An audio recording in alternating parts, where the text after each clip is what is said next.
खूब लड़या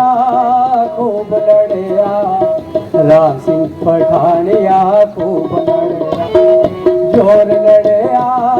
जोर लड़या राम सिंह पठानिया जोर लड़या। नमस्कार, हेडलाइन में आपका स्वागत है। अंग्रेजों को दांतों तले चबाने को मजबूर करने वाले प्रथम वीर शिरोमणि वजीर राम सिंह पठानिया की प्रतिमा का अनावरण महामहिम राज्यपाल हिमाचल प्रदेश शिव प्रताप शुक्ल द्वारा आज सोमवार को नूरपुर स्थित वजीर राम सिंह पठानिया मेमोरियल भवन पार्क में विधिवत पूजा अर्चना कर किया गया। इस कार्यक्रम का आयोजन भारतीय तटरक्षक बल के रिटायर्ड महानिदेशक वीरेंद्र सिंह पठानिया की अध्यक्षता में करवाया गया। इस कार्यक्रम में अखिल भारतीय कार्यकारिणी सदस्य राष्ट्रीय स्वयं सेवक संघ के मुख्य वक्ता इंद्रेश कुमार ने मुख्य रूप में शिरकत की। वजीर राम सिंह पठानिया का जन्म एक वजीर परिवार में 10 अप्रैल 1824 को श्रीमती इंदौरी देवी हरचंद राजपूत परिवार के वजीर श्याम सिंह पठानिया के घर हुआ। नूरपुर के राजा वीर सिंह की मृत्यु के समय उनके राजकुमार जसवंत सिंह की आयु 10 वर्ष थी, जिसे अंग्रेजों ने राजा के रूप में स्वीकार करने से मना कर दिया था, जिसके विरोध स्वरूप राम सिंह पठानिया ने अपने 500 साथियों के साथ ममून कैंट में अंग्रेजों पर हमला बोल दिया और कंडी किला जीतकर 15 अगस्त 1848 को अंग्रेजों का झंडा जलाकर सूर्यवंशी झंडा केसरिया फहरा दिया। सिंह गर्जना करते हुए वजीर राम सिंह पठानिया ने घोषणा कर दी कि 10 वर्षीय जसवंत सिंह ही नूरपुर रियासत के राजा होंगे और उनके सेनापति वजीर राम सिंह पठानिया ने योजनाबद्ध तरीके से अंग्रेजों को पंजाब से खदेड़ना शुरू कर दिया। परिणाम स्वरूप अंग्रेजों की विशाल सेना ने वीर योद्धा को मृत्युदंड देने हेतु आक्रमण कर दिया। कोपड़ा की पहाड़ियों में घमासान युद्ध हुआ, जिसमें फिरंगी सेना बुरी तरह से परास्त हुई।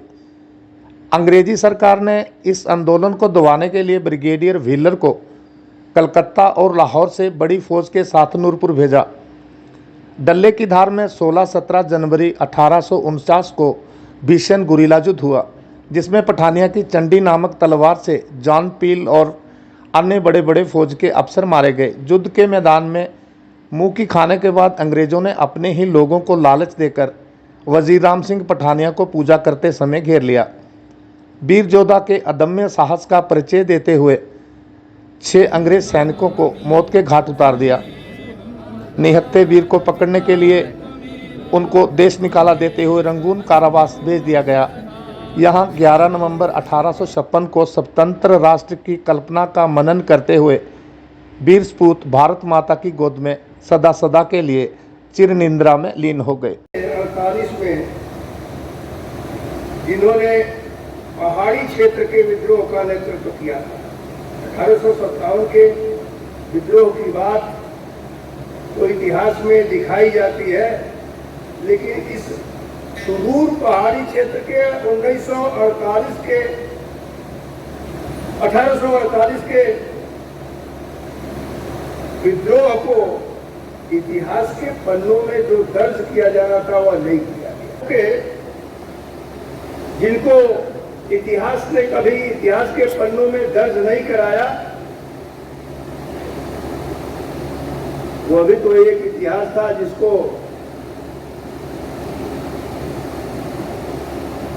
अगर भगत सिंह जी को भी,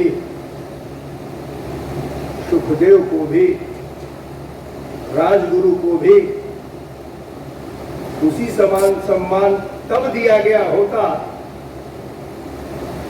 तो इतिहास के पन्ने में दर्ज होते, लेकिन इन्हें क्रांतिकारी न कह करके अंग्रेजों ने आतंकवादी शब्द हमने मान लिया। हम क्यों इस बात को माने कि वो क्रांतिकारी नहीं थे? देश की स्वतंत्रता के बाद तब जाकर के कहीं उनकी शहादत को शहीद का दर्जा दिया। देश स्वतंत्र नहीं हुआ था तो एक आतंकवादी के रूप में जाने जाते।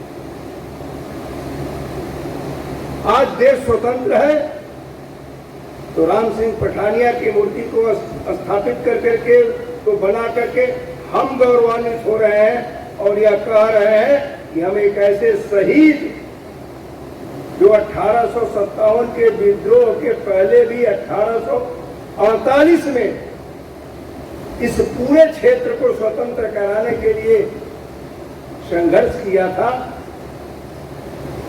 निश्चित रूप से उस समय भी इनको इतिहास के पन्ने में दर्ज किया जाना चाहिए, लेकिन नहीं हुआ। भारत के लोग भले कुछ न कहें, लेकिन भारत विश्व गुरु है, इस बात को प्रमाणित करता है।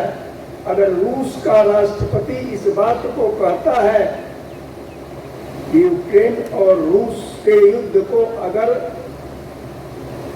समाप्त करा देने की कोई शक्ति है, कोई स्थान रखता है, कोई देश है, तो वह भारत है। यही भारत के विश्व गुरु के पैमाना है।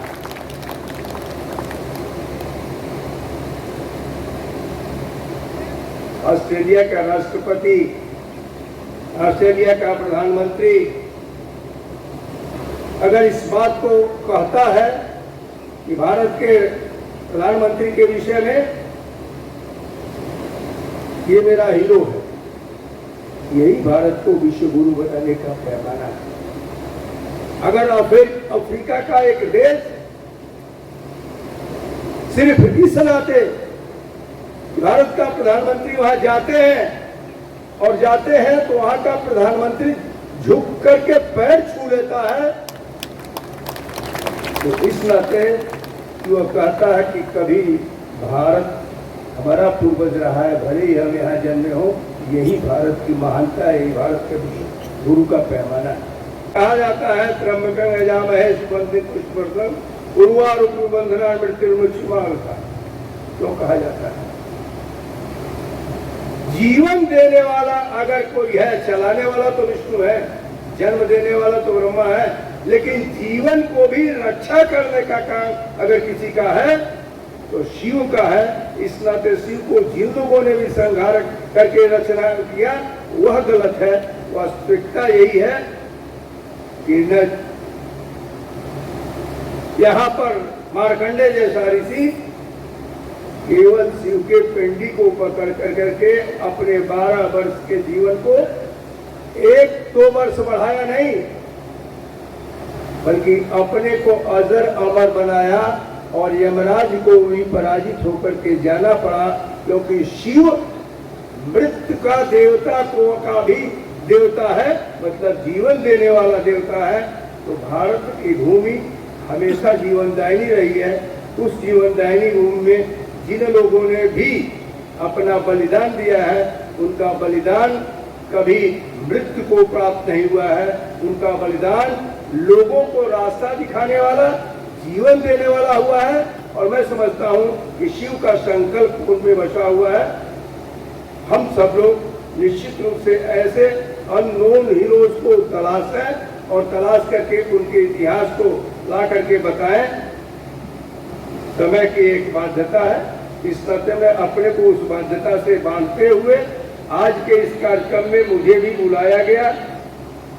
किस्मत जी को मैं इसके लिए धन्यवाद दूंगा कि वो आकर के राजभवन में मुझसे इस महत्वपूर्ण कार्यक्रम के लिए बुलाए, और आप सभी लोगों का दर्शन मैंने किया। बहुत बहुत धन्यवाद। हिमाचल हेडलाइन को लाइक, शेयर, सब्सक्राइब करना ना भूलें। धन्यवाद।